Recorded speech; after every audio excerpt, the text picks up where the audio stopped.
الحمدللہ رب العالمین والصلاة والسلام علی سید الانبیاء والمرسلین اما بعد فاعوذ باللہ من الشیطان الرجیم بسم اللہ الرحمن الرحیم الصلاة والسلام علیکہ یا سیدی یا رسول اللہ وعلی آلک واصحابک یا حبیب اللہ الصلاة والسلام علیکہ یا نبی اللہ وعلی آلک واصحابک یا نور اللہ الحمدللہ کہ آج ہم ایک بار پھر سوال و جواب کی نشست کے ساتھ آپ کی خدمت میں حاضر ہیں۔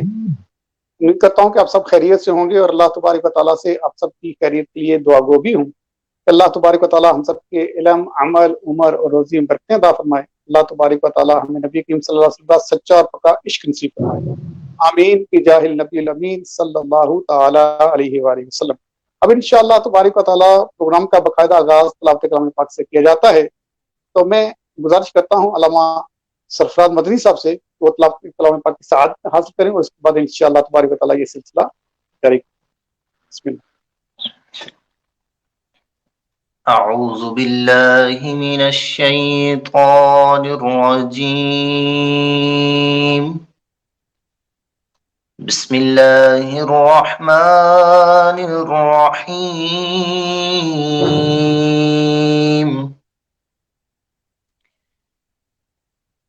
ان المتقین فی جنات ونہر فی مقعد صدق عند ملیک مقتدر۔ ان المتقین فی جنات ونہر فی مقعد صدق عند ملیک مقتدر۔ فی مقعد صدق عند ملیک مقتدر۔ بسم اللہ الرحمن الرحیم۔ قل هو اللہ احد،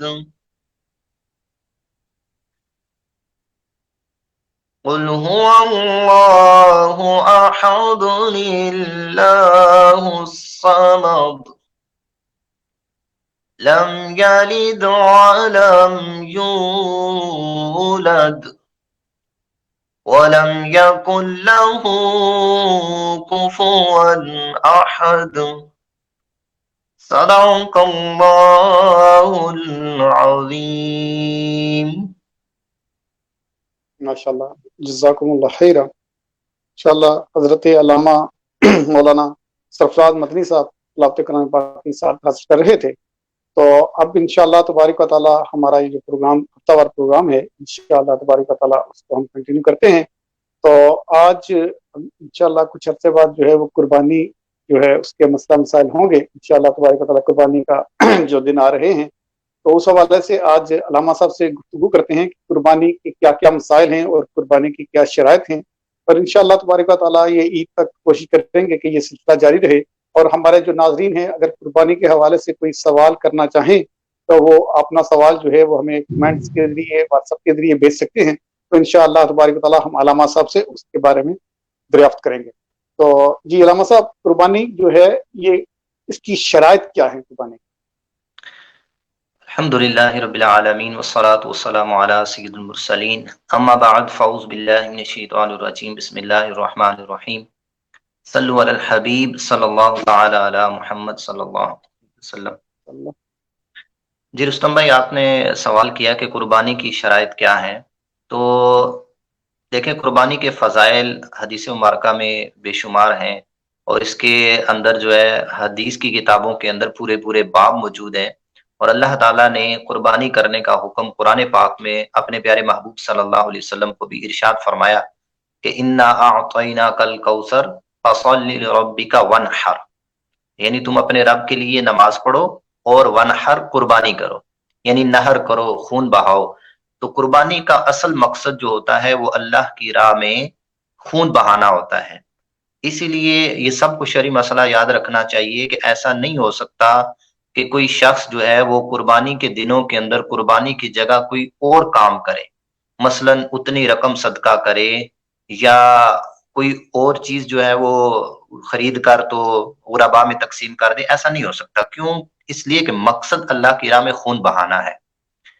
تو یہ پہلی نیت دل کے اندر ہونی چاہیے کہ میں اللہ کی راہ میں خون بہاؤں گا، یعنی یہ قربانی دوں گا جانور کی.